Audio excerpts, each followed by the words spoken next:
इस कार्यक्रम के प्रायोजक कृषि एवं किसान कल्याण मंत्रालय एवं कृषि सहकारिता एवं किसान कल्याण विभाग।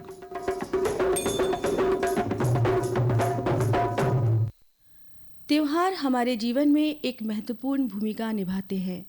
ये न केवल हमें खुशियों और उल्लास से भर देते हैं, बल्कि हमें अपनी संस्कृति और परंपराओं के बारे में भी जानने का अवसर प्रदान करते हैं। बिल्कुल। और भाइयों, अभी त्योहारों का सिलसिला जारी है और सारे शहर और गांव की गलियां इस समय रोशनी से, झालरों से जगमगा रही है।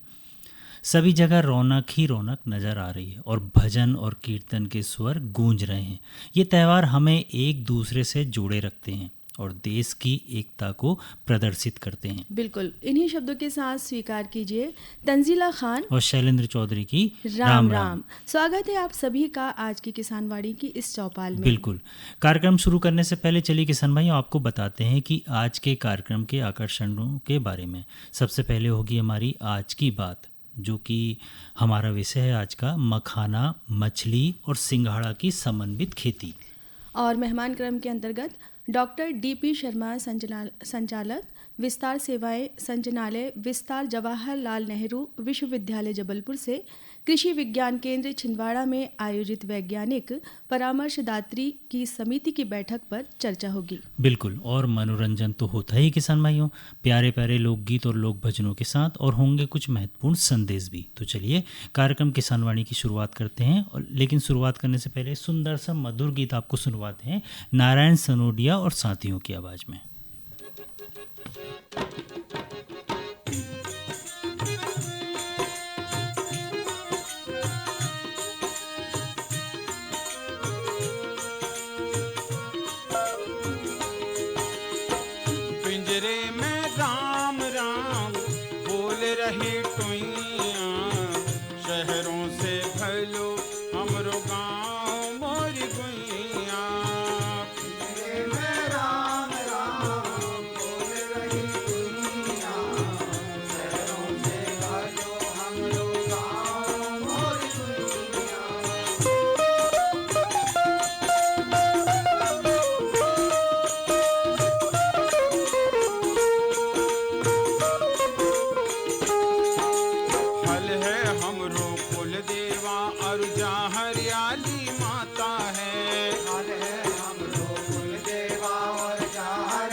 शहरों से भयो हमरो गाँव मोरी गुइया।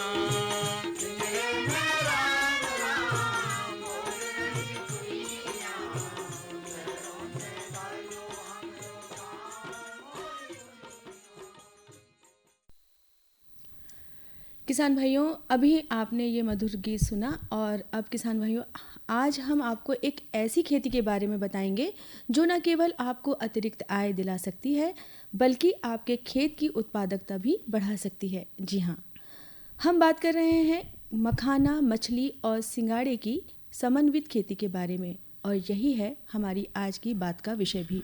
बिल्कुल किसान भाइयों, मखाना, मछली और सिंघाड़ा की सह खेती को एकीकृत खेती प्रणाली या फिर एकीकृत कृषि प्रणाली कहा जाता है, जिसमें एक ही जल भंडार जैसे तालाब में इन तीनों को साथ साथ उगाया जाता है।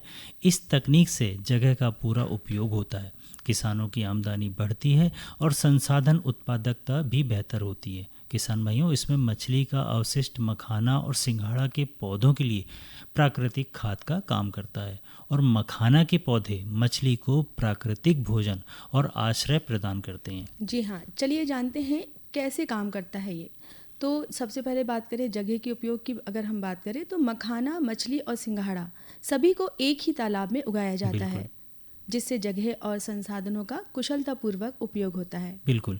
अब इसके पारंपरिक लाभ की बात करें किसान भाइयों, तो मछली पालन से निकलने वाला अवशिष्ट मखाने और सिंघाड़े के पौधों के लिए पोषक तत्व प्रदान करता है, मखाने और सिंगाड़ों का योगदान की बात करें अगर किसान भाइयों, तो मखाने के पौधे मछली के लिए स्वाभाविक रूप से खाने योग्य, जिसमें बहुत सूक्ष्म जीव को बढ़ाते हैं और मछलियों के लिए एक प्राकृतिक आवास भी प्रदान करते हैं। और अब आय में वृद्धि का सवाल है, तो हमारे किसान भाई मखाने और सिंघाड़े की फसल के साथ साथ मछली बेचकर अतिरिक्त आय अर्जित करते हैं, बिल्कुल। जिससे उनकी कुल आय दोगुनी या उससे भी ज़्यादा हो सकती है। और हाँ, एक फसल पर निर्भर रहने की बजाय किसान भाई कई उत्पादों को उगाते हैं, जिससे एक फसल खराब होने पर भी उनका नुकसान कम होता है। बिल्कुल।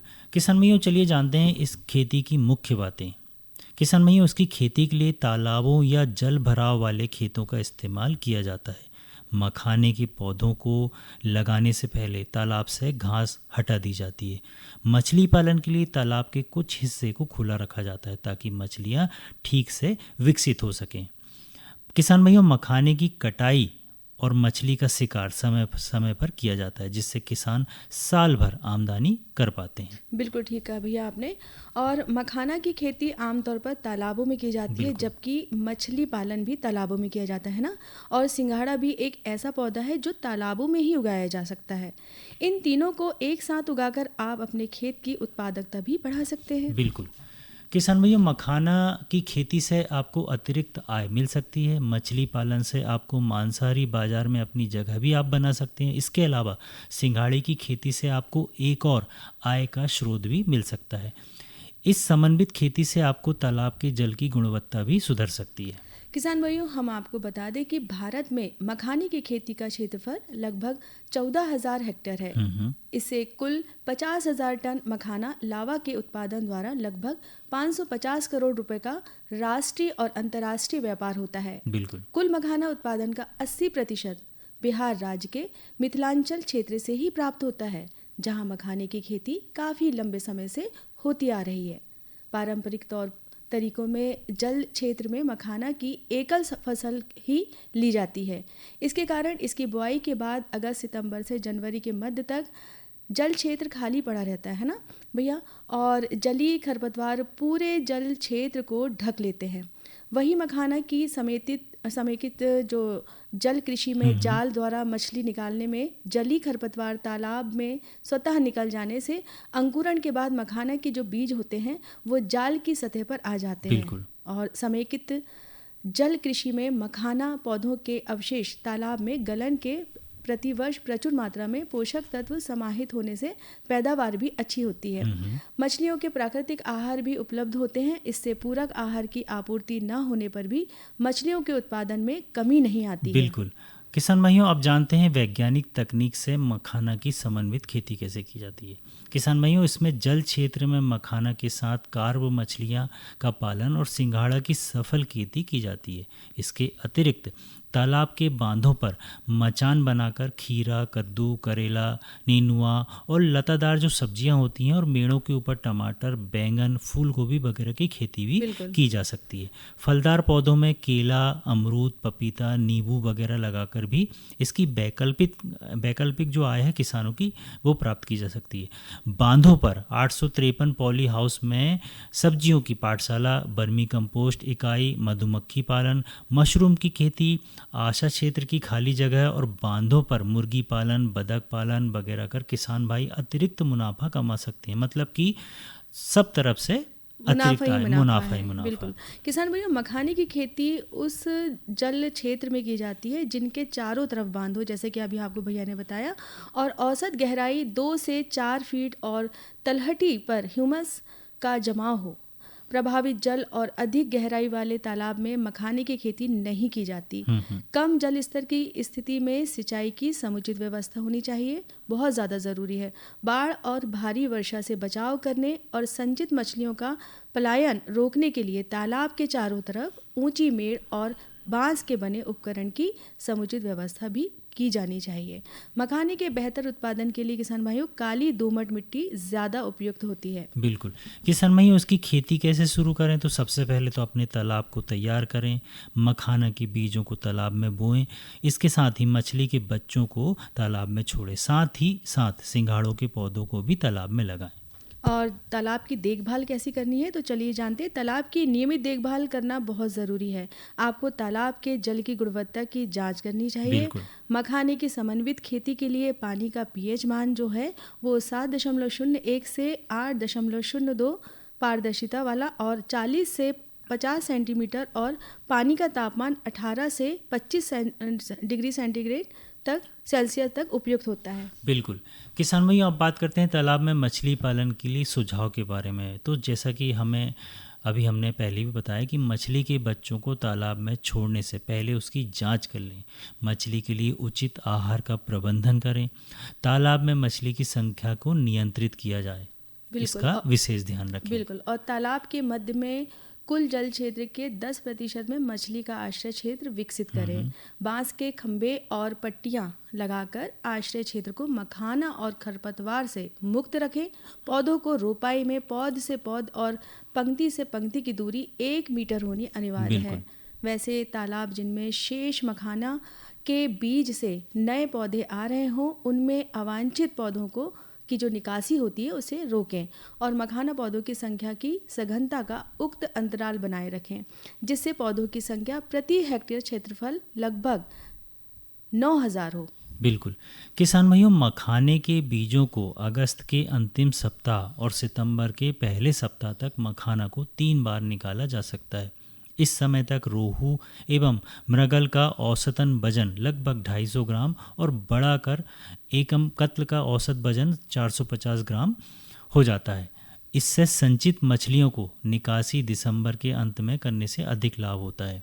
और सिंघाड़े की खेती के लिए हम यही सुझाव देंगे कि सिंघाड़े के पौधों को तालाब में लगाने से पहले उनकी जांच कर लें।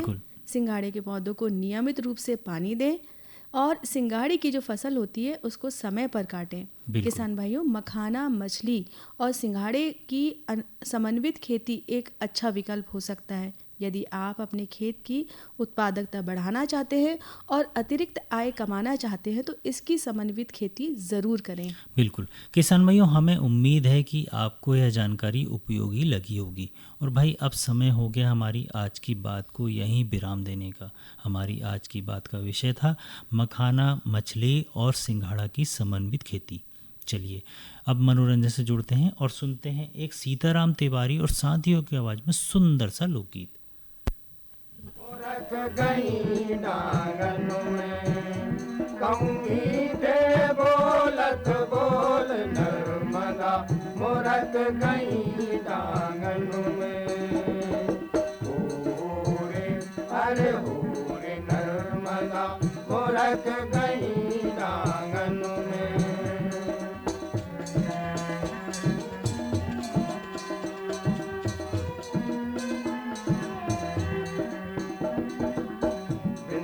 चल की बड़ी लाडली उल्टी करे सवारी, देवता उपजा करके लौ पूजा को भारी, कहूँ तब देखत जी खोल नर्मदा, मोरक गई डांगन में हो रे, अरे हो रे नर्मदा, मोरक गई डांगन में।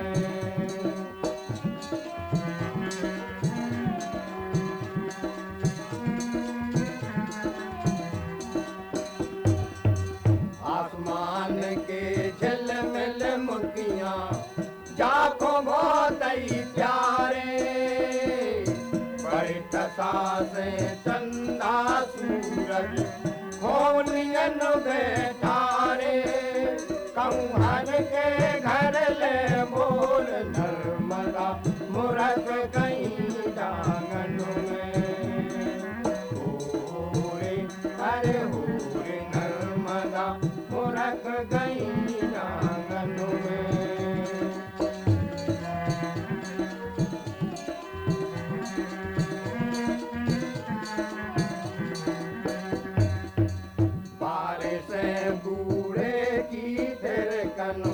अपने ढिंगा बुलावे, हंसी खुशी को दिखा समैया, सबको ही ओ सिरावे, कहूँ बजा हो से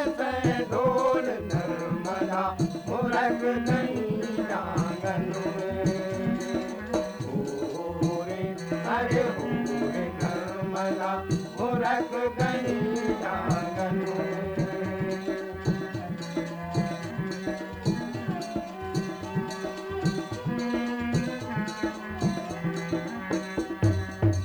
बढ़ते जात भले के लाने ऐसी मन समाई।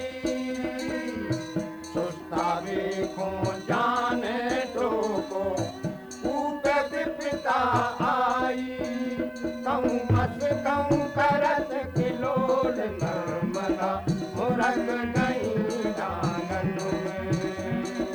हो रे अरे हो रे नर्मदा मुरक गई आंगन में।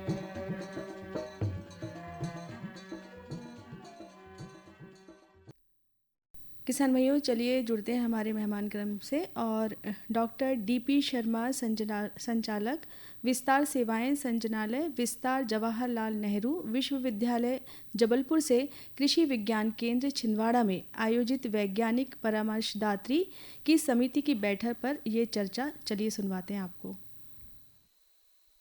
सभी किसान भाइयों को रजनीश भैया की राम राम।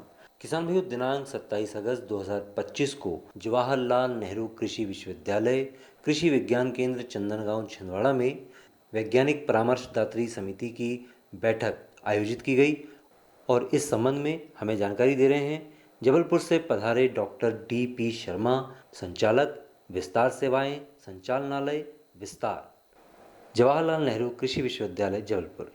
जी, स्वागत है आपका इस बातचीत में। जी, आज जो कृषि विज्ञान केंद्र चंदनगांव छिंदवाड़ा में वैज्ञानिक परामर्शदात्री समिति की बैठक आयोजित की गई, तो जिन प्रमुख बिंदुओं को लेकर ये बैठक की गई थी उसके बारे में कुछ बताइए।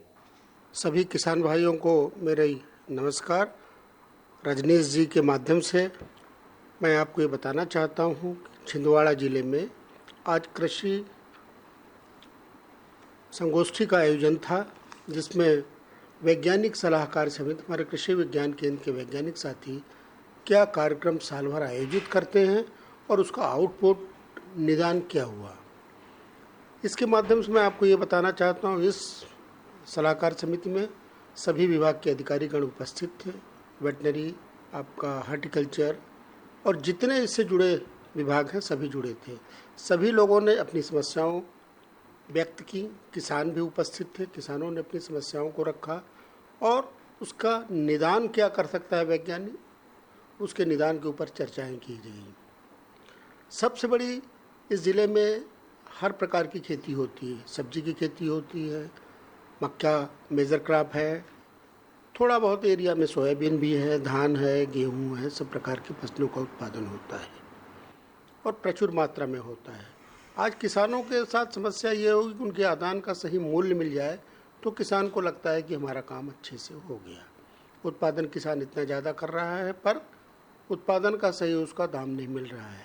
इसी बातों को ध्यान में रखते हुए संगोष्ठी का आयोजन था। किसानों की दूसरी समस्या थी मिट्टी की। मिट्टी का ऑर्गेनिक कार्बन ख़त्म होता जा रहा है धीरे धीरे करके। हमने एक्सेस मात्रा में फर्टिलाइज़र का इस्तेमाल किया, हमने एक्सेस मात्रा में बीडीसाइड का इस्तेमाल किया, इंसेक्टिसाइड का किया। अतः इस माध्यम से मैं आपको ये बताना चाहता हूँ कि हर चीज़ का उपयोग आप संतुलित मात्रा में करिए और नेचुरल फार्मिंग और ऑर्गेनिक फार्मिंग का भी उपयोग करिए, क्योंकि हमारी सॉइल में ऑर्गेनिक कार्बन इतना कम होता जा रहा है और मिट्टी हमारी डिग्रेडेड होती जा रही है, माने उसमें जो ताकत बची, जो न्यूट्रिएंट की मात्राएं हैं वो बहुत कम होती जा रही हैं। उसका सुधार हम गोवंश के माध्यम से कर सकते हैं। ज़्यादा से ज़्यादा गोवंश का अपने घरों में पालिए और उसका जो गार्बेज निकलता है जैसे गोबर है, यूरिन है, उसका इस्तेमाल आप खेतों में करें, जिससे मिट्टी में ऑर्गेनिक कार्बन की मात्रा सुधारी जा सके। इन्हीं बातों के साथ टेक्नोलॉजी, सीड, कैसे किसानों का इस्तेमाल करना चाहिए, नर्सरी में क्या प्रबंधन करना चाहिए, इन सब बातों के ऊपर चर्चा हुई और किसानों को उसका निदान देने का पूरा प्रयास किया गया। तो हमारी खेती की जो मृदा है वो स्वस्थ रहे और उसमें कार्बनिक पदार्थ की मात्रा बढ़े, इस संबंध में आप हमारे किसान भाइयों को क्या सलाह देना चाहेंगे?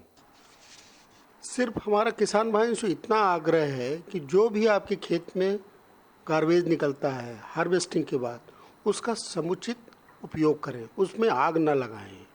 क्योंकि उससे दो नुकसान हैं।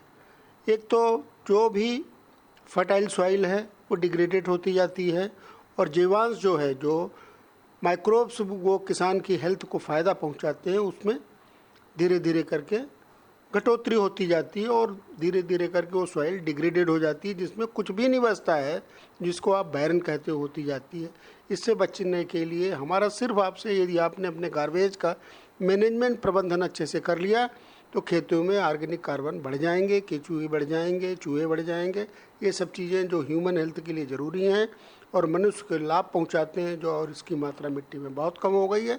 इससे आपको संरक्षण होगा, ये गार्बेज मैनेजमेंट आप सही करेंगे। डॉक्टर साहब, आपने हमसे बातचीत की और किसान भाइयों को इतनी उपयोगी जानकारी दी, इसके लिए आपका बहुत बहुत धन्यवाद। नमस्कार। सभी किसान भाइयों को मेरी ओर से नमस्कार, और आने वाला रबी समय के लिए आपका दिन उज्जवल हो, आपका समय अच्छा है, आपको अच्छा अपने उत्पाद से लाभ मिले। इसी के साथ मैं अपनी वाणी में विराम देता हूँ। आप सबको बहुत बहुत धन्यवाद। धन्यवाद सर। किसान भाइयों, अभी आपने मेहमान क्रम के अंतर्गत सुना डॉक्टर DP शर्मा, संचालक विस्तार सेवाएं, जवाहरलाल नेहरू विश्वविद्यालय जबलपुर से कृषि विज्ञान केंद्र छिंदवाड़ा में आयोजित वैज्ञानिक परामर्शदात्री समिति की बैठक पर रजनीश शर्मा की बातचीत। और चलिए अब सुनते हैं कुछ संदेश। किसानों की आमदनी में वृद्धि और उनके जीवन में खुशहाली, यही है संकल्प जिसे साकार करने के लिए मिशन मोड में कार्य कर रही है भारत सरकार। इसी दिशा में एक ठोस कदम है ई समृद्धि पोर्टल, जिसे नेफेड ने बनाया है। इस पोर्टल का उद्देश्य पंजीकृत किसानों के लिए फसल की खरीद और पैसे के भुगतान की संपूर्ण प्रक्रिया को सरल और पारदर्शी बनाना है। पोर्टल पर पंजीकरण की प्रक्रिया बेहद आसान है। किसान अपने मोबाइल या कंप्यूटर से ई समृद्धि वेबसाइट या ऐप पर जाकर पंजीकरण कर सकते हैं। पैक्स और FPO के माध्यम से भी पंजीकरण किया जा सकता है। ई समृद्धि पोर्टल पर फार्मर रजिस्ट्रेशन पर क्लिक करें और अपने विवरण और आधार नंबर के साथ पोर्टल पर रजिस्टर करें। ये QR कोड स्कैन करके भी किसान अपना पंजीकरण कर सकते हैं। रजिस्ट्रेशन के उपरांत किसान अपनी उपज को MSP पर नेफेड के माध्यम से बेच सकते हैं, और यदि बाजार मूल्य अधिक है तो बाजार में भी बेच सकते हैं। यानी तूर, मसूर और उड़द की MSP पर खरीदी की 100% गारंटी देता है नेफेड। नेफेड द्वारा पैसे का भुगतान नेफेड अकाउंट से सीधा किसान के खाते में किया जाता है। इस प्रक्रिया में नेफेड और किसान के बीच कोई अन्य मध्य एजेंसी नहीं होती है। किसान इस पोर्टल के माध्यम से सरकार द्वारा किसानों के लिए चलाई जा रही कई योजनाओं का लाभ ले सकते हैं। नेफेड से पंजीकृत किसानों को मिलता है फसल के सही दाम पर बिक्री का भरोसा। अगर आप किसान हैं तो आप भी ई समृद्धि पोर्टल का लाभ ले सकते हैं। पंजीकरण कराओ, फसल का उचित मूल्य पाओ। कृपया दिए गए QR कोड को स्कैन करके पंजीकरण कराएं।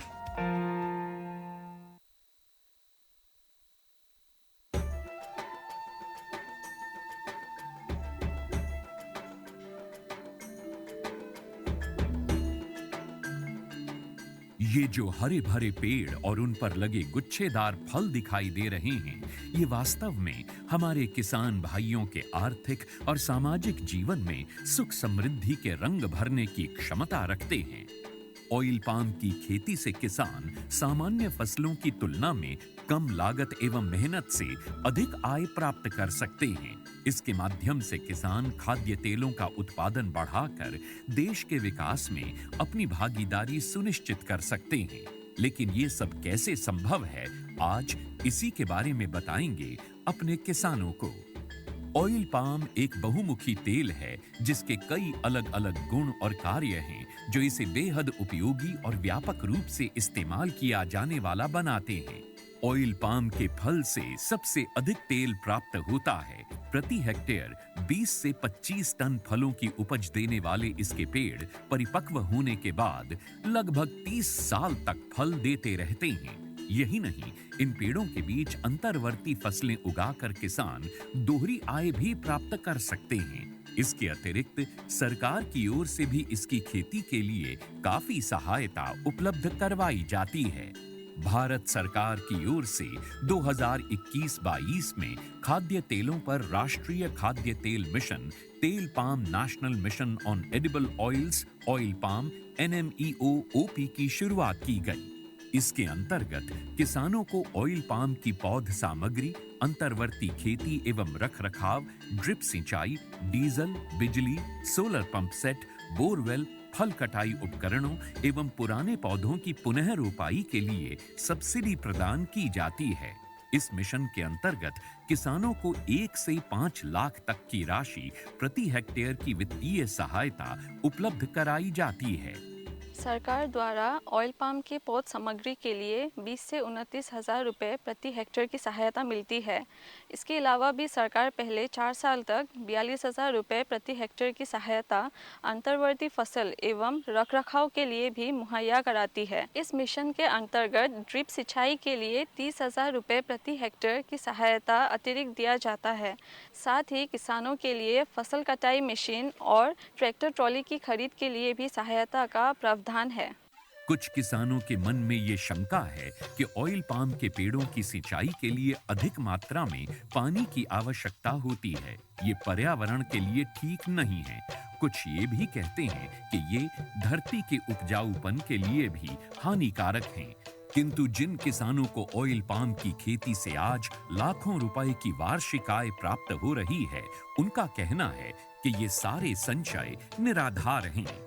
ऑयल पाम का खेती में दान और गन्ने से कम पानी लगता है। इसमें गवर्नमेंट का तरफ से ड्रिप सिंचाई के लिए पैसा भी दिया जाता है। मैंने 2015-16 से ऑयल पाम की खेती की है और इससे पर्यावरण को कुछ नुकसान है ही नहीं।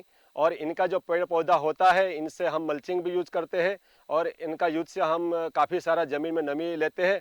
और इनके अंदर इंटरक्रॉप जो है, जो कपास वगैरह लगाते हैं, तो हम डबल गुण आय लेते हैं और अच्छा रहता है। ऑयल पाम की खेती के लिए मुझे सरकार ने पौधे सीडलिंग देते हैं। वो जब बड़ा हो जाता है, जो फल जो देता है, हर महीने सरकार उसी फल खरीदने के लिए एक रेट बना के देते हैं। वही रेट पे कंपनी खरीद लेते हैं। मैं काट के इकट्ठा कर देता हूँ, कंपनी उठा के लिए जाते हैं। ऑयल पाम के लिए सरकार उत्पादों की तत्काल खरीद करती है। साथ ही सरकार एक वायबिलिटी मूल्य भी घोषित करती है, ताकि यदि भाव अचानक गिर जाए तो उस अंतर का भुगतान सरकार किसानों को करती है। सच तो ये है कि ऑयल पाम की खेती हमारे किसानों को और अधिक समृद्ध और ग्रामीण अर्थव्यवस्था को और अधिक सशक्त बना रही है। आप भी इसकी खेती और सरकारी सहायता का लाभ उठाएं और अपनी आर्थिक स्थिति को बेहतर बनाएं।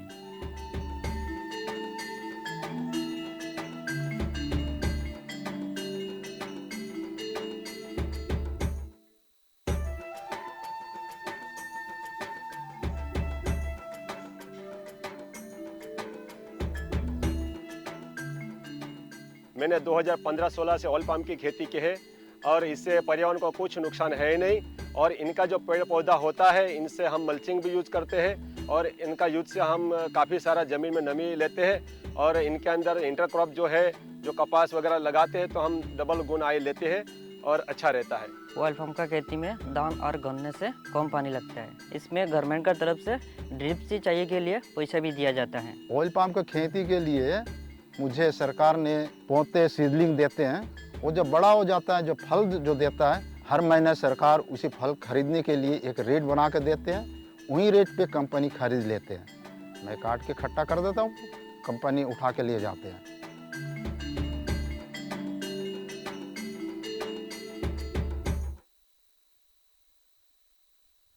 चलिए किसान भाई, अब समय हो गया आपसे विदा लेने का। तो मैं शैलेंद्र भैया और मैं तंजिला खान कहते हैं राम राम, जय जवान जय किसान।